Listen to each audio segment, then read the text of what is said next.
बीच भोपाल से बड़ी खबर है। बीजेपी प्रदेश अध्यक्ष के निर्वाचन का कार्यक्रम जारी हो गया है। 1 और 2 जुलाई को निर्वाचन की प्रक्रिया संपन्न होगी। कल प्रदेश के चुनाव प्रभारी यानी कि धर्मेंद्र प्रधान भोपाल आने वाले हैं। प्रदेश बीजेपी के पदाधिकारी और जिला अध्यक्ष इस दौरान मौजूद रहने वाले हैं। नया बीजेपी प्रदेश अध्यक्ष कौन होने वाला है, इसको लेकर लगातार सस्पेंस बरकरार है। और अब चूंकि निर्वाचन का कार्यक्रम जारी हो गया है, 1 और 2 जुलाई को निर्वाचन की प्रक्रिया पूरी होगी। 1 तारीख को नामांकन की प्रक्रिया चलने वाली है, तो वहीं 2 तारीख को ये कहा जा रहा है कि नाम का ऐलान हो जाएगा। और इस प्रक्रिया को संपन्न कराने के लिए प्रभारी पहुंचने वाले हैं धर्मेंद्र प्रधान भोपाल। कल वे आने वाले हैं और ये कहा जा रहा है कि इस बार भी भारतीय जनता पार्टी चौंका सकती है। इस खबर पर ज्यादा बातचीत के लिए सीधे रुख करते हैं भोपाल से। विशेष संवाददाता आकाश सेन हमारे साथ जुड़ गए हैं लाइव। आकाश, क्या लगता है, क्योंकि लंबे समय से अटकलें चल रही थी कि आखिर कौन होगा बीजेपी प्रदेश अध्यक्ष? नया नाम ये कहा जा रहा है कि इस बार भारतीय जनता पार्टी देने वाली है। क्या कोई आदिवासी चेहरा हो सकता है, या फिर महिला नेत्री को ये जिम्मेदारी सौंपी जा सकती है, या फिर हर बार की तरह आलाकमान चौंका सकता है, सरप्राइज कार्ड खेल सकता है? इसी में जो है पूरी बात छुपी भी हुई है, क्योंकि सबसे बड़ा कारण यही है कि 5 साल से ज्यादा समय तक जो है मध्य प्रदेश के जो प्रदेशाध्यक्ष, मौजूदा प्रदेशाध्यक्ष हैं वी.डी. शर्मा, वो रहे हैं। और अभी तक का अगर हम देखें तो बीजेपी के इतिहास में सबसे बड़ा कार्यकाल जो है बीजेपी प्रदेशाध्यक्ष की जिम्मेदारी निभाने का, वो वी.डी. शर्मा ने निभाया। और ऐसे में ये तो साफ है कि उनका नाम यहाँ पर रिपीट नहीं होगा, लेकिन जिस तरीके से अब ये साफ हो गया है कि 2 जुलाई को जो है बीजेपी को नया प्रदेशाध्यक्ष मिल जाएगा। और इस बार भी बीजेपी, क्योंकि अगर हम बात करें तो मध्य प्रदेश पूरे देश में बीजेपी संगठन का रोल मॉडल है, और कई बार जो है प्रयोगशाला के रूप में भी बीजेपी यहाँ पर कई नए प्रयोग कर चुकी है। क्योंकि अभी मौजूदा वर्ष में आने वाले समय में कोई चुनाव नहीं होना है। 2028 में विधानसभा चुनाव होंगे और उसके अलावा 2029 में लोकसभा चुनाव होना है। तो इन दोनों चीजों को ध्यान में रखते हुए बीजेपी निश्चित रूप से इस बार नए चेहरे पर दाव लगाएगी। लेकिन ये दाव होगा कौन, इसको भी समझना होगा, क्योंकि केंद्रीय मंत्री धर्मेंद्र प्रधान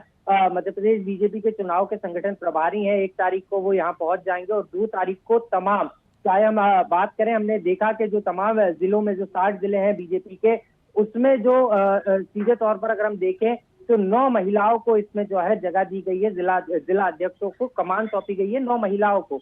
इसके अलावा अगर हम बात करें तो ओबीसी चेहरा, क्योंकि अगर जातिगत फैक्टर के कारण ही जो है बीजेपी को इस बार प्रदेशाध्यक्ष के चयन में काफी देर लगी है, क्योंकि ओबीसी को पहले ही मध्य प्रदेश में ओबीसी चेहरे की जो बात की जा रही थी, वो उसको पहले ही प्रतिनिधित्व मिल चुका है। चाहे हम मध्य प्रदेश के मुख्यमंत्री डॉक्टर मोहन यादव की बात करें, ओबीसी से आते हैं। तो जातिगत आधार पर अगर हम देखें तो ऐसे में आदिवासी चेहरे को ही यहाँ पर कमान दी जा सकती है। अगर आदिवासी चेहरे को कमान नहीं मिलती है तो अनुसूचित जाति को यहाँ पर मौका दिया जा सकता है। तो ऐसे में दुर्गा दास उइके, डीडी उइके, जो सीधे तौर पर सांसद भी हैं और राज्य मंत्री भी हैं केंद्र सरकार में, और साफ सुथरा चेहरा है, उनका छवि है, और सीधे तौर पर संघ के करीबी माने जाते हैं। तो ऐसे में उनको यहाँ पर इसकी जिम्मेदारी दी जा सकती है। इसके अलावा बैतूल से वो आते हैं, और बैतूल से एक नाम और है, पूर्व सांसद रह चुके हैं, मौजूदा विधायक हैं हेमंत खंडेलवाल। उनको भी पार्टी यहाँ से मौका दे सकती है, क्योंकि हेमंत खंडेलवाल के पिताजी भी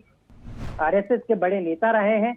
और ऐसे में माना जा रहा है कि उनको भी यहाँ पर कमान दी जा सकती है। अगर उन्हें नहीं मिलती तो फिर कमान किसे मिलेगी, इसको लेकर भी एक पूरी तरीके से जो दावेदारों की सूची है उसमें सीधे तौर पर अगर हम देखें तो आदिवासी पर इसलिए भी बीजेपी दाव लगाना चाहती है, क्योंकि मध्य प्रदेश में अब से कुछ दिन पहले ही जो बड़े कद्दावर नेता थे मध्य प्रदेश के, जो कैबिनेट मंत्री थे विजय शाह, उनकी जो है कहीं ना कहीं छवि खराब हुई है। और ऐसे में एक बड़ा चेहरा जो आदिवासी चेहरा है वो दुर्गा दास उइके नजर आते हैं, और यही कारण है कि पार्टी यहाँ पर उनको जो है कमान सौंप सकती है। इसके अलावा अगर हम अन्य दावेदारों की बात करें तो अनुसूचित जाति वर्ग से आने वाले लाल सिंह आर्य, जो लंबे समय से पार्टी के लिए काम भी कर रहे हैं, उनका नाम भी जो है सूची में है। तो ऐसे दावेदार कई अनेक हैं, लेकिन ऐसे में देखना होगा कि बीजेपी के फॉर्मूले में कौन फिट बैठता है। और इस बार ये तो साफ है कि इस बार किसी नए जो व्यक्ति है, नए चेहरे पर बीजेपी दाव लगाएगी, और जिसका ऐलान 2 जुलाई को केंद्रीय मंत्री धर्मेंद्र प्रधान जब भोपाल में होंगे और जो पूरी चुनाव प्रक्रिया होगी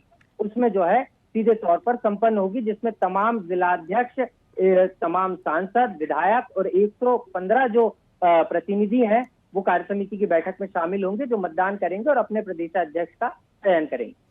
बिल्कुल, क्योंकि अब भारतीय जनता पार्टी के पास कोई चुनावी दबाव इस वक्त नहीं है, इसलिए आसानी भी हो जाती है। आकाश, क्या जो नवाचार के लिए या कह सकते हैं कि अलग अलग नए प्रयोग के लिए भारतीय जनता पार्टी जानी जाती है, उसी को आगे बढ़ाते हुए किसी महिला नेत्री को मौका दिया जा सकता है? अगर हाँ, तो कोई नाम आगे चल रहे हैं क्या लिस्ट में? जी बिल्कुल, अगर जातिगत समीकरणों को छोड़ दें मुस्कान, तो सीधे तौर पर कई महिला नेताओं के नाम भी जो है इसमें चल रहे हैं।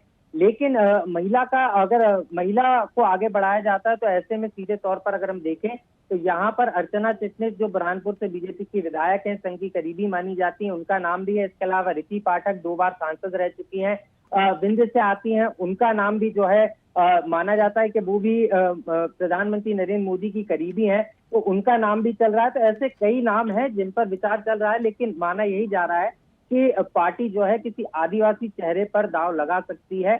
और सीधे तौर पर अगर हम जातिगत आधार पर देखें तो ब्राह्मण चेहरे के रूप में डॉक्टर नरोत्तम मिश्रा, जो मध्य प्रदेश के पूर्व गृह मंत्री रह चुके हैं, इसके अलावा विंध्य से ही आने वाले राजेंद्र शुक्ला, जो मध्य प्रदेश के डिप्टी सीएम भी हैं। वैश्य चेहरे के रूप में देखें तो हेमंत खंडेलवाल और सुधीर गुप्ता का नाम निकलकर सामने आता है। वहीं क्षत्रिय चेहरे के रूप में देखें तो अरविंद भदौरिया, जो पूर्व मंत्री रह चुके हैं और ऑपरेशन जो लोटस चला था उस दौरान भी काफी सुर्खियों में आए थे। अटेर से एक बार विधानसभा का चुनाव भी जीत चुके हैं, हालांकि 2023 के चुनाव में उनको हार का सामना करना पड़ा था। ये तमाम बड़े नाम हैं जो कि लिस्ट में आगे चल रहे हैं और इंतजार करना होगा 2 तारीख को, जब ऐलान हो जाएगा अगला प्रदेश अध्यक्ष भारतीय जनता पार्टी का मध्य प्रदेश में कौन होगा।